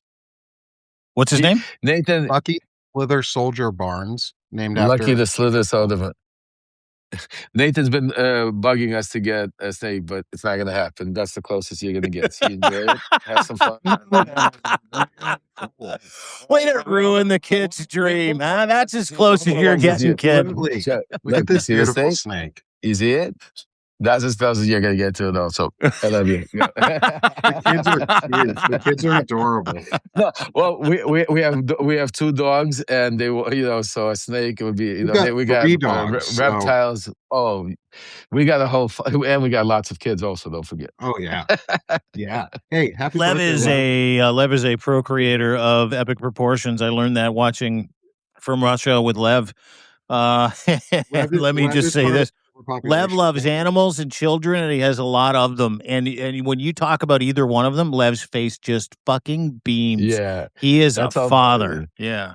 Well, that's why what we do in Ukraine, like that's why that gives me so much power and energy because every day, have you seen, we've been putting out every single day a new family is getting a generator and all those kids are like watching their face. I haven't even shown you, I'm going to be putting out now the responses. Some of these families have sent videos to Alexander. He's sending them to me, like showing literally like how they're waking up in the morning with the generator running and they got food finally or heat and kids laughing laughing, in the middle of a war where it says something so simple and small like heat or food or what that we take for granted every freaking day. You know what I'm saying? So that brings, a lot of it. But anyway, let's get into some, Nick. We got some interesting stuff that we're going to talk about the Clintons. And Yeah. so, yeah, the And Clintons. I had a question for you too Yeah. on another topic around voting stuff. Let's get to the let's do the Clintons, Clintons then we'll do, first. because we just opened up that can of Clinton whoop ass with his tweet yesterday. But go ahead. What are you hearing? What do you know? Give us the juice, Lev. Yeah, so Trump is shitting bricks, folks. Trump is shitting major bricks, and the Clintons have got him cornered right now. And that's why you're seeing the pressure come first. You saw from Hillary, coming out with that tweet a couple of days ago saying, make this shit public if you're going to go do it. And then you saw right behind her yesterday or today, I think it was yesterday, where Bill came out and said, make this shit public. I could tell you Comer is taking a shit because he does not want to make this shit public. Comer, because he, has gotten phone calls from the White House telling him what the hell is going on, because Donald Trump does not want this to happen. Because the one thing Donald Trump does understand is, yes, people already know who Clinton is. This is a guy that had his intern give him, under the table. So let's, it is what it is. This is not some, I believe it's known as a blowjob in certain corners of it. Okay, her brother was in my fraternity, and he was Lewinsky's brother. Yeah, he was in college when it happened. He's actually one of my fraternity brothers. I didn't meet him. Wow, what a small world! What a small world. Here in Lev Remembers, we just connect all the dots. But yes, even Monica Lewinsky gets into the game. Yeah. So Trump understands that, but what now Trump doesn't understand is that there's a precedent that's being set. And the president, Trump's not worried about him testifying, but Trump is taking a shit that Melania is going to get as soon as the Democrats take the House. Melania is going to get subpoenaed to testify about the Epstein files. And Melania, who could barely speak freaking English, can't even is going to have to sit there and explain how she met Epstein, how she met Trump, where this was. So right now, they're trying to stop this. I'm hearing they're like, let's cut a deal. Like, you guys just don't show up and we just won't prosecute you. we just won't. You just like this. I shit you not. The real has come for Donald Trump. See, this is how stupid these fucking people are. They go on the offense like this, and all of a sudden Bill Clinton and Hillary Clinton go, hey, that's cool. That's cool. Let's do this in public. And then they go, oh, fuck.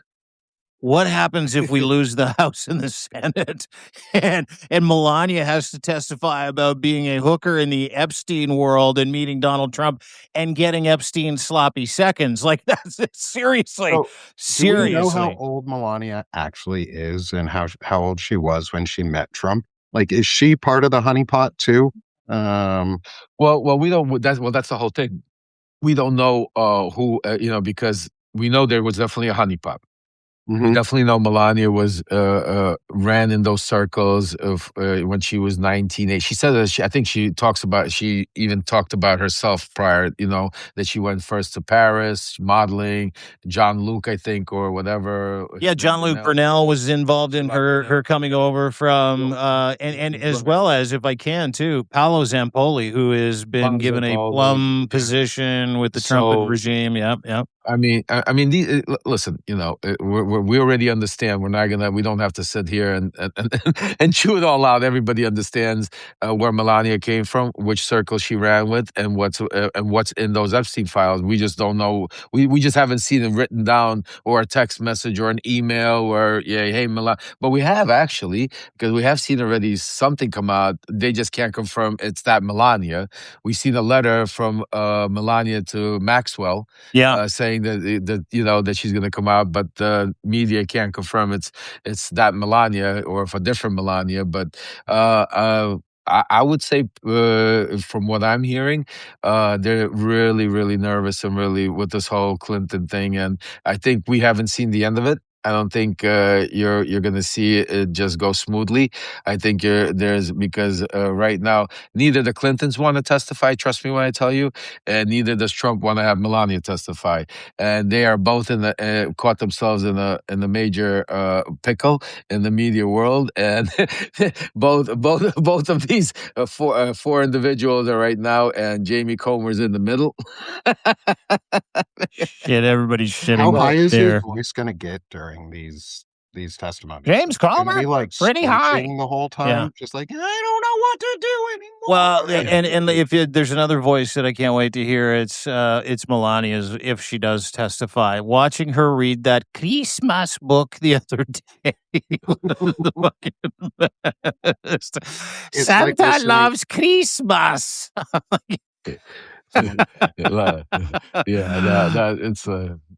Boys.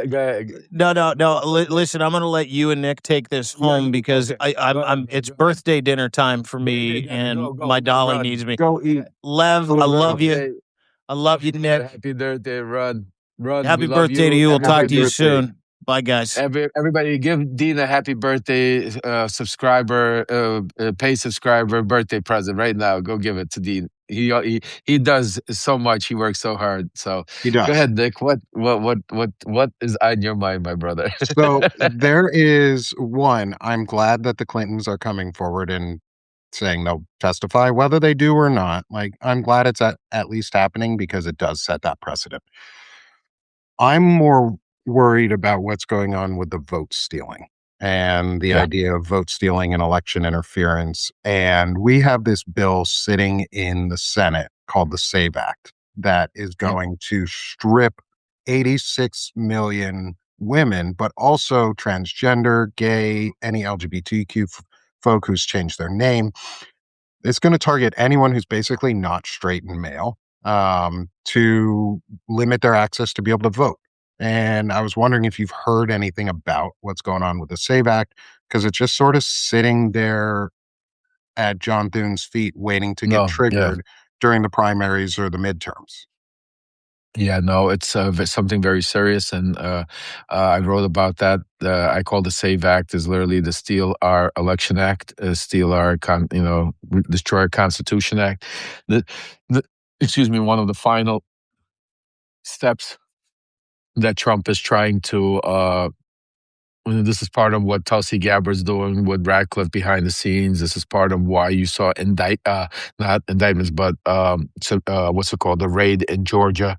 What I'm hearing is that there's indictments that they're gonna come down in Georgia, and they're gonna use Georgia as a model to be able to try to go into 15, 16 other states that Trump has targeted that have, in his words, that have election problems, that can't have a fair and square election. And he understands that federalizing, and that's why he uses certain things, is to make sure that the media chases the words, and has historians and all of these pundits out there talking about how he can't federalize it because the states have to blah, blah, blah, blah. He knows that. He says that is because to take the eye off the real ball. What he means by federalizing is putting in like the SAVE Act. What he means by federalizing is by putting in ICE agents at every polling station. What he means by federalizing is stop the mail-in voting. What he means by federalizing, which is most important, who's going to count the votes, not who votes, and who are the people they're going to, because he's going to need to make sure extra eyes are put in and counting because of all the irregularities that they're going to try to bring up happen in Georgia and other states. So that's the explanation of what their Save America Act, or whatever that act is called. It's literally a cover. It's extremely dangerous. The only thing that is really saving us right now tremendously from what happened, and as crazy as it sound, but the fact that this idiot, Donald Trump, which is a blessing to us, that he is such a narcissistical fool, went out there and put out that the livid and disgusting Truth Social about the Obamas. And now the fact that he's not even backing down and not even apologizing and is doubling down on it. And there's a major rift also happening right now internally inside the GOP. And what's happening happening. So people are right now thinking about survival. This weekend is a lot of conversations, a lot of things happening to see what's going to transpire. What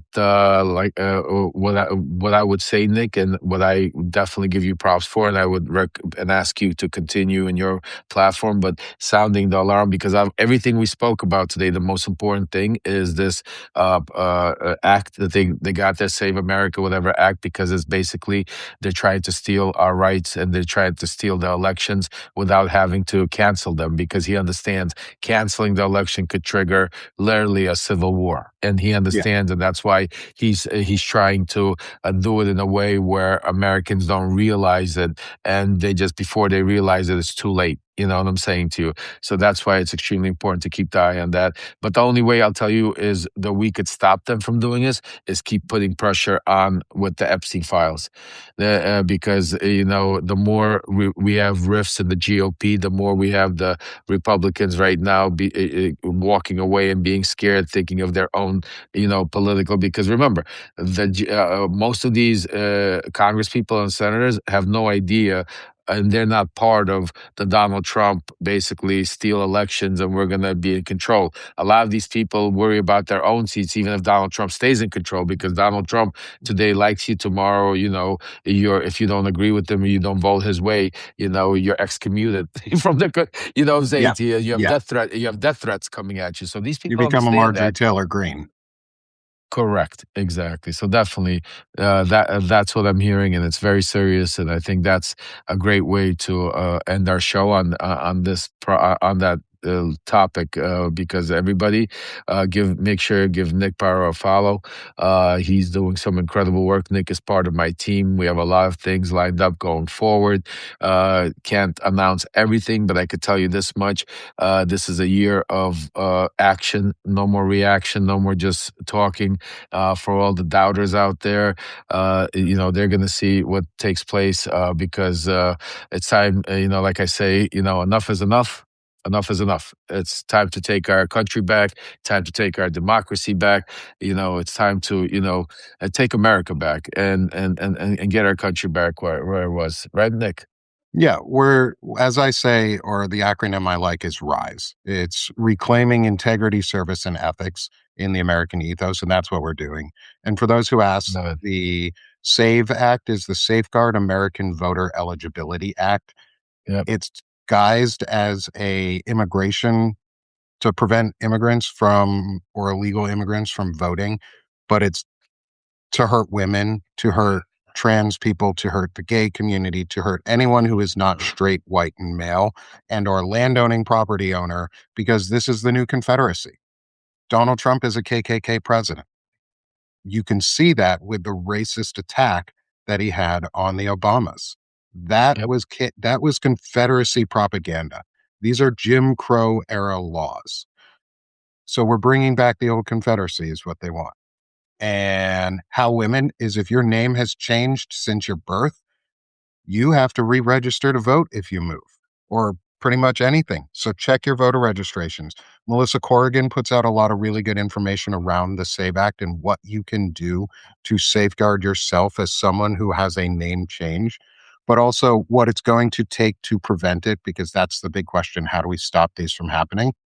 Men, go out there and be fucking loud, because it can't just be women going, oh my God, save my right to vote. It has to be us. It has to be us. Has to be yes. We have to go out Has there as their allies and say, you will not touch their right to vote. And if you do, you're fucking gone, because we, the men, will then make sure you get out of office. Not a threat, it's a promise. It's an American voter promise that you will leave office one way or the other if you try and take anybody's right to vote away. It's the one thing in American history we have never done. We've always given the right to vote, but we've never taken it away. Come fucking try That's it, Donald Trump. See what happens.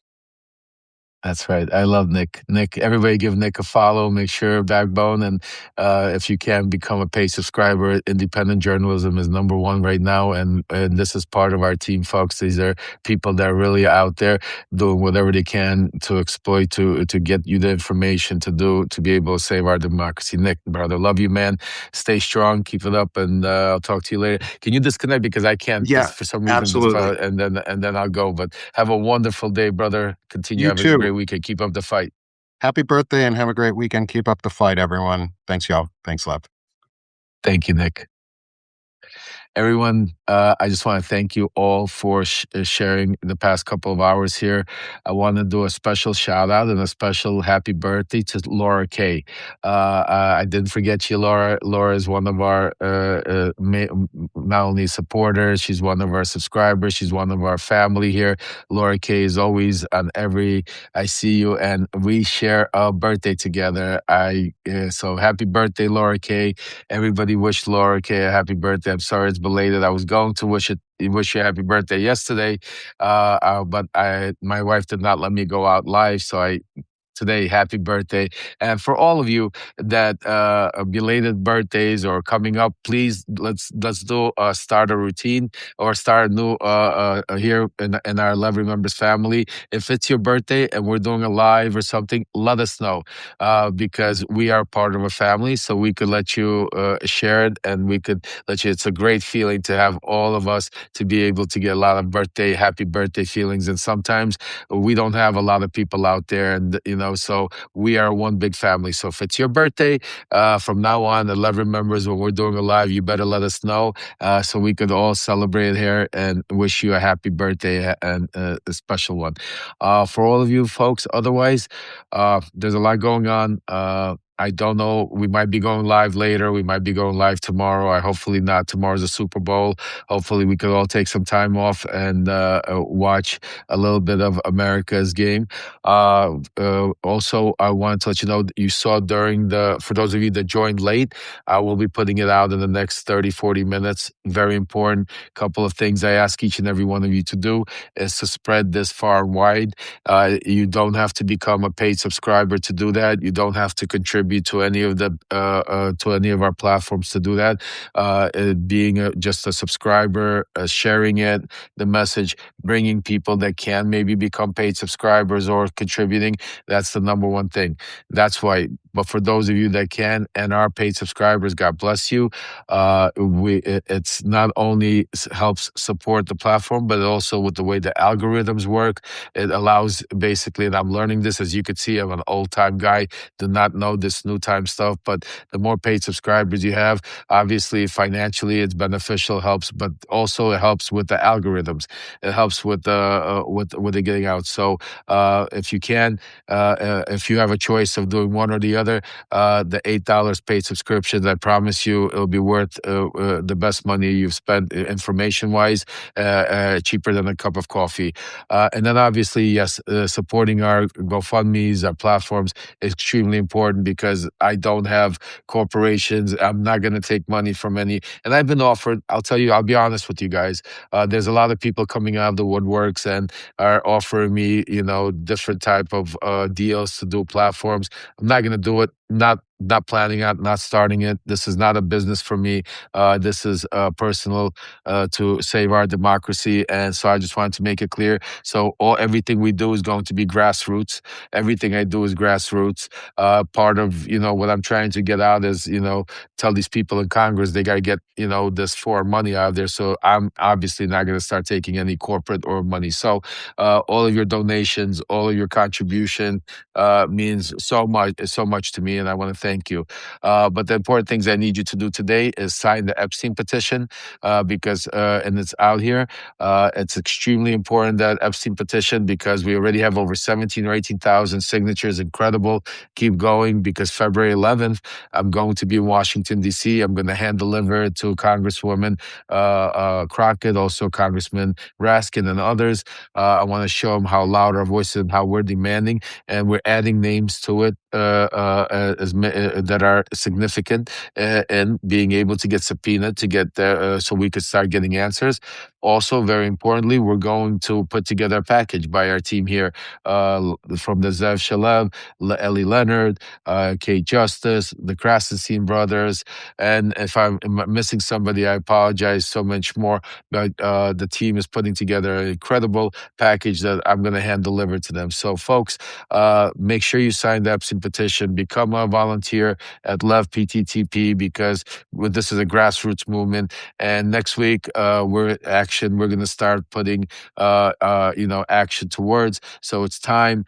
Keep signing the petition, keep spreading the word, keep becoming, and most importantly, spread some love today. Spread some positive energy. Go spend some time with your kids, your mothers, your father, your loved ones, and enjoy your weekends.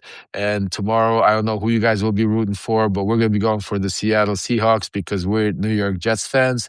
So we're not going to root for the Patriots. So yeah, I know a lot of you probably feel sorry for us, but next year the New York Jets are going to win. Jets, Jets, Jets, Jets. Enjoy your Super Bowl Sunday, folks. Hope this information gave you a lot of stuff. I'm definitely gonna also write a letter later tonight or tomorrow because there's some moving parts happening with Tulsi Gabbard and others. So stay tuned. Much love. Take care. And for everybody out there, go hug. Spread the love. Positive energy is extremely important. Spread it. Take care.